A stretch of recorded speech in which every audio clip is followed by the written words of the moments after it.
Hey guys, welcome to Study with Fascination. This is class 9 Science Olympiad chapter 5 Cell the Fundamental Unit of Life part 4. तो guys start करते हैं question number 16 से. Among the following cell organelles P, Q, R and S which is the odd one out? हमारे पास 4 organelles हैं P, Q, R और S. हमें बताना है इनमें से कौन सा ओड है. तो सबसे पहले है P. ये जो हमारा ऑर्गेनेल है ये है हमारा माइटोकॉन्ड्रिया. तो P है हमारा माइटोकॉन्ड्रिया.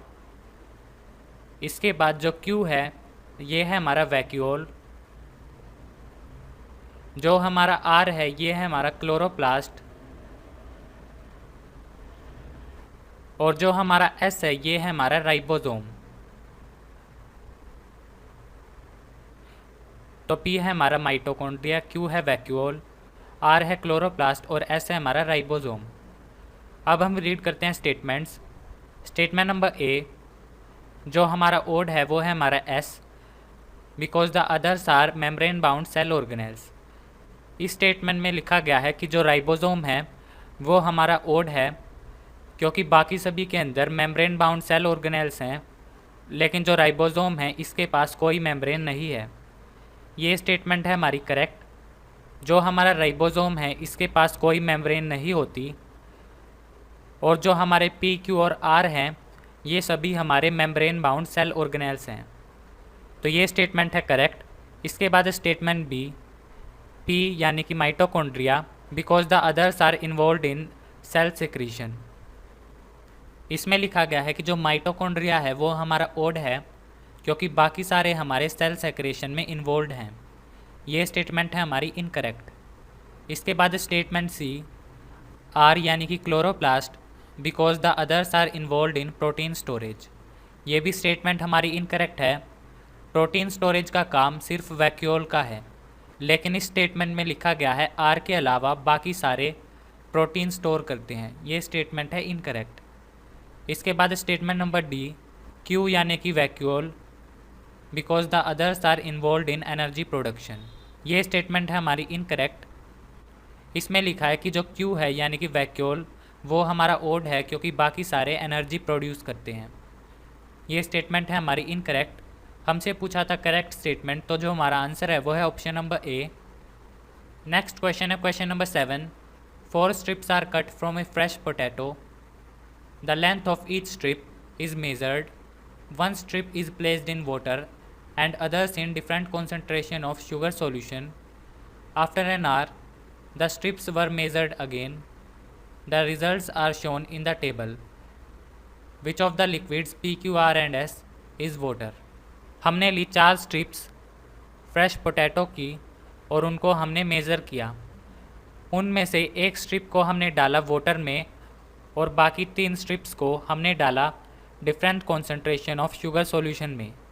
यानी कि शुगर सॉल्यूशन के अलग अलग कॉन्सेंट्रेशन लेकर हमने 3 स्ट्रिप्स अलग अलग डाली.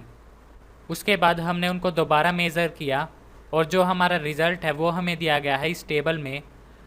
हमें बताना है कौन सा लिक्विड वाटर है. तो हमारे पास 4 लिक्विड हैं P, Q, R और S. जो हमारा वाटर है इसके अंदर सोल्यूट नहीं होता और जो हमारा सेल है इसका जो साइटोप्लाज्म है उसके अंदर सोल्यूट प्रेजेंट होता है. तो सेल के अंदर सोल्यूट है और वाटर के अंदर सोल्यूट नहीं है. तो जो हमारा वाटर है वो हमारा ट्रैवल करता है कम सोल्यूट से ज़्यादा की तरफ. तो इस केस में जो हमारा वाटर है वो हमारा ट्रैवल करेगा वाटर से सेल की तरफ और ये जो प्रोसेस है इसको हम कहेंगे ऑस्मोसिस. और जो हमारा वाटर है इस केस में ये है हमारा हाइपोटोनिक सॉल्यूशन.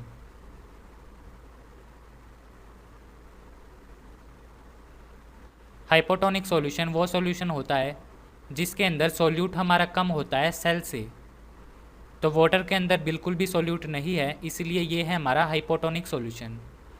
और हाइपोटोनिक सॉल्यूशन में वाटर हमारा ट्रैवल करता है सेल के अंदर. जो हमारा दूसरा सॉल्यूशन है वो हमने लिया है शुगर सॉल्यूशन. जो हमारा शुगर सॉल्यूशन है इसके अंदर सोल्यूट प्रेजेंट है और सेल के अंदर भी सोल्यूट प्रेजेंट है. अगर शुगर सॉल्यूशन का सोल्यूट हमारा ज़्यादा होगा और सेल का कम होगा तो वाटर हमारा ट्रैवल करेगा सेल से शुगर की तरफ। अगर इसका उल्टा होगा, यानी कि सेल के अंदर सोल्यूट ज़्यादा है और शुगर सॉल्यूशन के अंदर सोल्यूट कम है, तो वाटर हमारा ट्रैवल करेगा शुगर से सेल की तरफ। तो अब हम देखते हैं अपनी टेबल के अंदर सबसे पहले है लिक्विड पी। जो लिक्विड पी है इसके अंदर सबसे पहले जो स्ट्रिप की लेंथ थी वो थी हमारी 75 मिलीमीटर, और लिक्विड में डालने के बाद जो लेंथ है वो है हमारी 75 मिलीमीटर, यानी कि लेंथ में कोई चेंज नहीं हुआ। इसका मतलब ये हमारा आइसोटोनिक सॉल्यूशन है।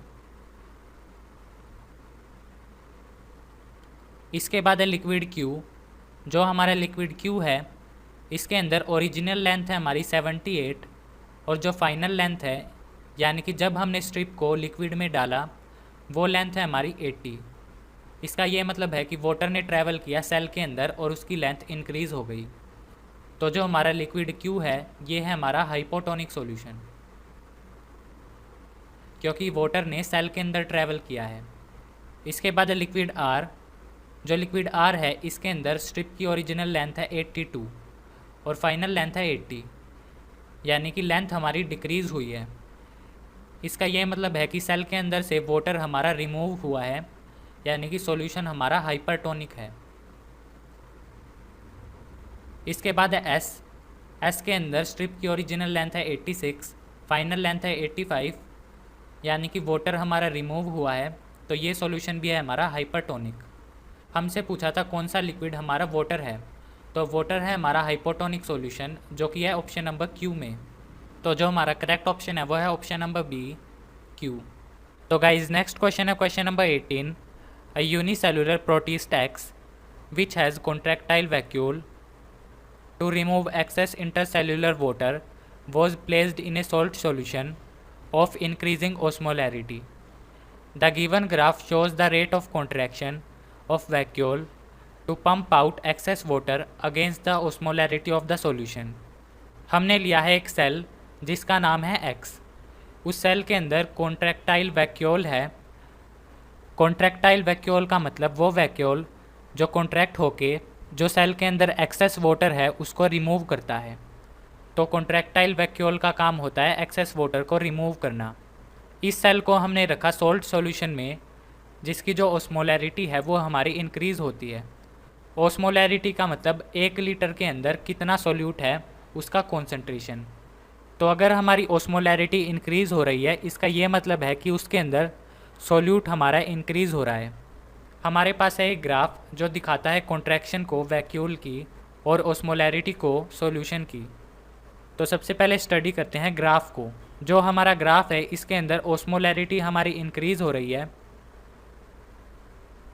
लेकिन जो हमारा रेट ऑफ कॉन्ट्रैक्शन है वैक्यूल का वो हमारा डिक्रीज़ हो रहा है। तो ओस्मोलैरिटी हो रही है हमारी इंक्रीज़ और रेट ऑफ कॉन्ट्रैक्शन हो रहा है हमारा डिक्रीज़, यानी कि ओस्मोलैरिटी इन्वर्सली प्रोपोर्शनल है कॉन्ट्रैक्शन के। अगर ओस्मोलैरिटी इंक्रीज़ होगी तो कॉन्ट्रैक्शन डिक्रीज़ होगा, अगर ओस्मोलैरिटी डिक्रीज़ होगी तो कॉन्ट्रैक्शन हमारा इंक्रीज़ होगा। तो गाइज़ अब हम रीड करते हैं अपने ऑप्शंस। सबसे पहले है option number A, in an isotonic solution there is no diffusion of water in or out of the X, so the contraction rate is 0। ये स्टेटमेंट तो हमारी करेक्ट है। इसमें लिखा है आइसोटोनिक सॉल्यूशन में वाटर का डिफ्यूज़न नहीं होता। ये स्टेटमेंट हमारी करेक्ट है, लेकिन हमें बतानी है करेक्ट एक्सप्लेनेशन डेटा की, यानी कि इस ग्राफ की हमें करेक्ट एक्सप्लेनेशन बतानी है। हमने लिया है सॉल्ट सॉल्यूशन जो कि हमारा आइसोटोनिक सॉल्यूशन नहीं होता, तो ये स्टेटमेंट है हमारी इनकरेक्ट। ये ऑप्शन हमारा नहीं एक्सप्लेन करता इस डेटा को। इसके बाद है option number B, at higher osmolarity more salt diffuses to X therefore lower rates of contraction are required. इसमें लिखा है हायर ओस्मोलैरिटी पर, यानी कि सोल्यूट का हाई अमाउंट में प्रेजेंट होना, इसके कारण जो सोल्ट है वो हमारा डिफ्यूज़ होगा एक्स के अंदर और जो कॉन्ट्रैक्शन का रेट है वो हमारा लो होगा। ये स्टेटमेंट है हमारी इनकरेक्ट, क्योंकि जो हमारा सोल्ट है वो हमारा डिफ्यूज़ नहीं होगा एक्स के अंदर, क्योंकि सोल्ट हमारा एक सोल्यूट है और सेमी परमिएबल मेम्ब्रेन में सोल्यूट एंटर नहीं कर सकता। सेमी परमिएबल मेम्ब्रेन के थ्रू सिर्फ हमारा सॉल्वेंट पास करता है। तो ये स्टेटमेंट है इनकरेक्ट। नेक्स्ट स्टेटमेंट है statement number C, the rate of contraction increases as osmolarity decreases because amount of water entering X by osmosis increases. इसमें लिखा है अगर कॉन्ट्रैक्शन हमारा इंक्रीज होगा तो ऑस्मोलैरिटी हमारी डिक्रीज होगी। ये स्टेटमेंट है हमारी करेक्ट, क्योंकि कॉन्ट्रैक्शन और ऑस्मोलैरिटी ये दोनों हमारी इन्वर्सली प्रोपोर्शनल हैं। तो ऑस्मोलैरिटी के डिक्रीज़ होने से कॉन्ट्रैक्शन हमारा इंक्रीज़ होगा। ये स्टेटमेंट है हमारी करेक्ट। इसके बाद statement number D, the contractile vacuole is less efficient in solution of high osmolarity because of reduced respiration and less production of ATP. ये स्टेटमेंट भी हमारी इनकरेक्ट है, क्योंकि ये जो ग्राफ है ये स्टेटमेंट इसको एक्सप्लेन नहीं करती। इसमें लिखा है कि जो हमारा वैक्यूल है वो लेस एफिशिएंट हो जाता है जब हाई ऑस्मोलैरिटी हो, क्योंकि जो रेस्पिरेशन है वो रिड्यूस हो जाता है और एटीपी का प्रोडक्शन कम होता है। ये स्टेटमेंट हमारी एक्सप्लेन नहीं करती इस ग्राफ को, इसीलिए ये स्टेटमेंट है हमारी इनकरेक्ट। तो जो करेक्ट ऑप्शन है वो है ऑप्शन नंबर सी। तो गाइज नेक्स्ट है direction for question number 19 and question number 20। ये जो डायरेक्शन है ये क्वेश्चन नंबर 19 और 20 दोनों के लिए हैं। सबसे पहले है मेम्ब्रेन विद डेफिनेट पोर्स और इसका हमें दिया गया है P। तो P है हमारा न्यूक्लियस, क्योंकि न्यूक्लियस के अंदर जो मेम्ब्रेन है उसके अंदर पोर्स होते हैं। इसके बाद है second, inner membrane with stocked particles, ये है हमारा Q। जो हमारा Q है ये है हमारा माइटोकॉन्ड्रिया, क्योंकि माइटोकॉन्ड्रिया के अंदर जो इनर मेम्ब्रेन है उसके अंदर होते हैं स्टॉक्ड पार्टिकल्स। इसके बाद है third, inner membrane connected into stacks like structures. जो हमारी इनर मेम्ब्रेन है वो कनेक्ट होती है स्टैक लाइक स्ट्रक्चर से। तो आर है हमारा क्लोरोप्लास्ट, क्योंकि क्लोरोप्लास्ट के अंदर होते हैं ग्रेनम जो कि होते हैं स्टैक लाइक स्ट्रक्चर। इसके बाद है fourth, sac like organelle containing hydrolytic enzymes. वो ऑर्गेनेल जिसके अंदर हाइड्रोलिटिक एंजाइम्स होते हैं वो है हमारा लाइजोसोम। तो ऐसा है हमारा लाइजोसोम। इसके बाद है fifth, membraneless organelle composed of one large and one small सब यूनिट। ये जो हमारा ऑर्गेनेल है इसके अंदर मेम्ब्रेन नहीं है, यानी कि ये है हमारा राइबोसोम। और जो राइबोसोम है इसके अंदर एक लार्ज यूनिट और एक सब यूनिट होती है। तो अब हम करते हैं question number 19, select the option that correctly identifies any of these organelles. इस क्वेश्चन का जो आंसर है वो है ऑप्शन नंबर सी। आर है हमारा क्लोरोप्लास्ट, एस है हमारा लाइजोसोम और जो टी है वो है हमारा राइबोसोम। ये ऑप्शन है हमारा करेक्ट। तो जो आंसर है वो है ऑप्शन नंबर सी। बाकी सारे ऑप्शंस हमारे इनकरेक्ट हैं। नेक्स्ट है question number 20, select the correct match of organelle and it's functions. हमें बताना है करेक्ट मैच ऑर्गेनेल का उसके फंक्शन से। तो सबसे पहले ए, जो हमारा न्यूक्लियस है इसका काम होता है प्रोटीन सिंथेसिस का, ये है हमारा इनकरेक्ट। इसके बाद है बी, आर था हमारा क्लोरोप्लास्ट, क्लोरोप्लास्ट का काम होता है फैट सिंथेसिस का, ये भी स्टेटमेंट है हमारी इनकरेक्ट। इसके बाद है सी, एस है हमारा लाइजोसोम, इसका काम होता है डिस्पोजल का, वॉर्न आउट सेल पार्ट्स का, तो ये स्टेटमेंट है करेक्ट। इसके बाद स्टेटमेंट नंबर डी, जो हमारा टी है यानी कि राइबोसोम, उसका काम होता है एनर्जी प्रोडक्शन का, ये भी स्टेटमेंट है हमारी इनकरेक्ट। तो जो करेक्ट स्टेटमेंट है वो है option number C, disposal of worn out sales.